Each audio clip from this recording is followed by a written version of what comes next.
ጦርነት ከተነሳ በኋላ አገሬን መግባት አለብኝ ብዬ አገሬ ልገባ ስል አይኦኤምን አወቅኩት። ከዛ ወደዚያ አመጣኝ። በሸቀጣ ሸቀጥ እየሰራው ነው ያለው።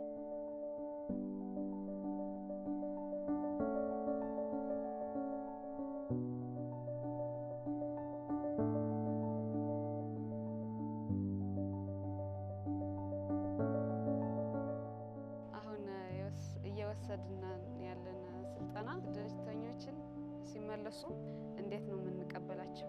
እኛን ያሳለፍነው ነገር ተናግረን እነሱ ያለው ነገር ሰምተን ወደ ሀገራቸው ሲመለሱ ደግሞ ህይወታቸውን እንዴት እንደሚያስተዳድሩ እንነግራቸው ማለት ነው። ትሬኒንጉ ስለ ምንድነው የሚያመለክተው? እንደ ሜንቶር ሆነን አማካሪ ማለት ነው።